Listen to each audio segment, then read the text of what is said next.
Hello YouTube.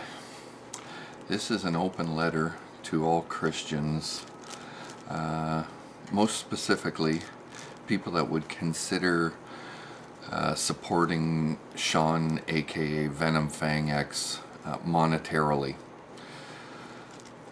I'm asking you to really think about this before you go giving him any money. Look at his track record. Look at his track record with an open mind. I'm not talking about any sort of persecution here. I'm not trying to persecute him. I want you to think about what he has done in the past and as of right now, what's going on. He has a very clear and very well defined past here. Everybody knows it. And just the recent events, all the DMCAs, which he has come out and admitted doing it. So there is no question as to whether or not somebody else did it or not. Look back to September of 2008 with regards to Thunderfoot. So when Shawn says that he misunderstood the DMCA rules and such, he's not being truthful. He knows very well what the rules of DMCA are. Very, very well he knows what the rules are because he already went through this. Then in his second last video, at the end he was talking about the terms of service of YouTube, section 6. Unfortunately, the DMCA supersedes YouTube terms of services because the DMCA is a law.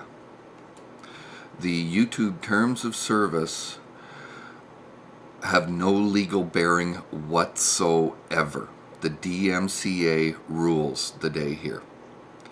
So Shawn cannot say that somebody using parts of his video are violating the terms of service, and even though he's already taken the videos down. Doesn't matter, sorry. He already had the videos up. Those videos, specifically DPR Jones 5 that were DMCA'd, were made over a year ago.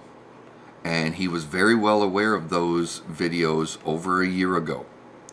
So he can't come back more than a year later and attack those videos. He should have done it then, but he didn't. So you have to ask yourself one big question here. What is Shawn's end game? What is he trying to accomplish? In my opinion, and this is just my theory, I think he is intentionally done all of this. Look at the events over the past 2.5, 3 weeks.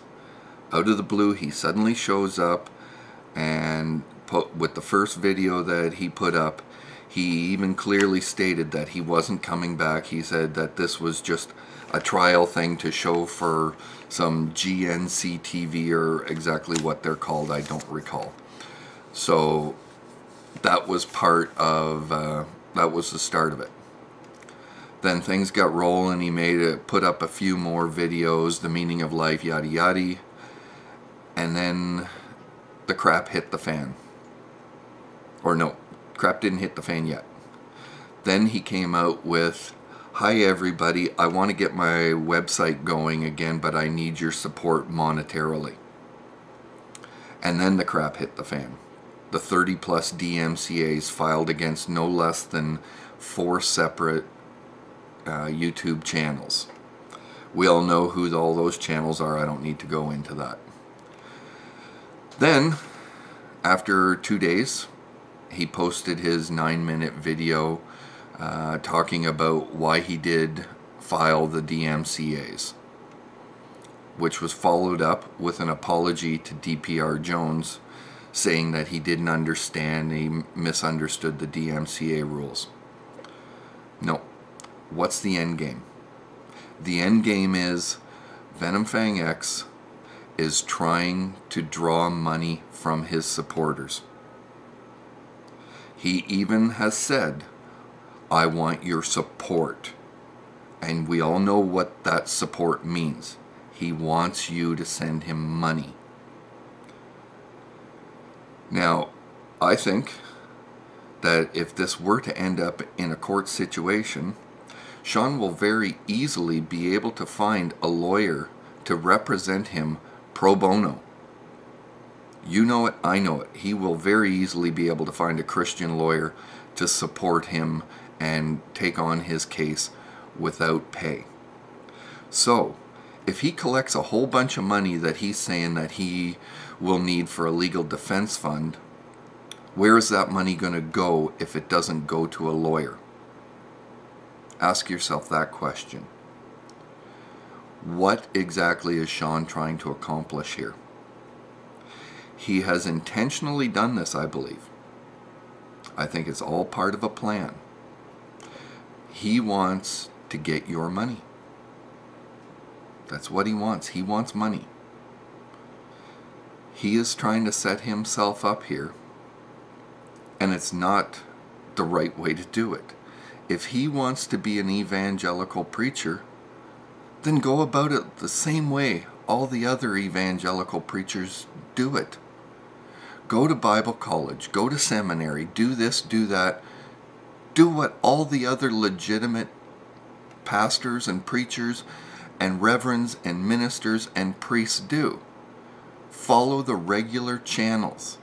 Don't shortcut everything, because quite frankly, you're giving Christians a really, really bad name.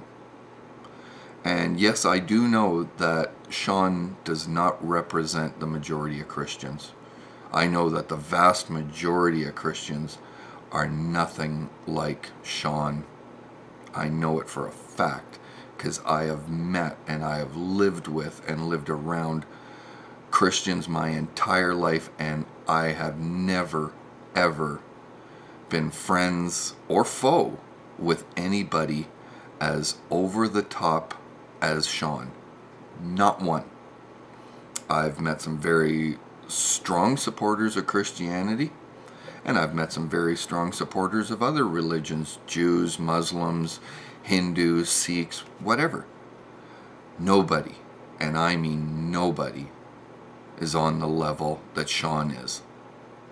The only people that are on that same level that I have ever encountered or seen are the likes of Oral Roberts, Pat Robertson, Ken Ham, Kent Hovind, and so on. Those are the only people I've ever seen on that level. Thankfully, I've never had to meet them in person, I should say. So, Christians, ask yourself these questions. What exactly is going on? What is the agenda? Think about it. I've thought about it. I see a master plan going on here. Thank you.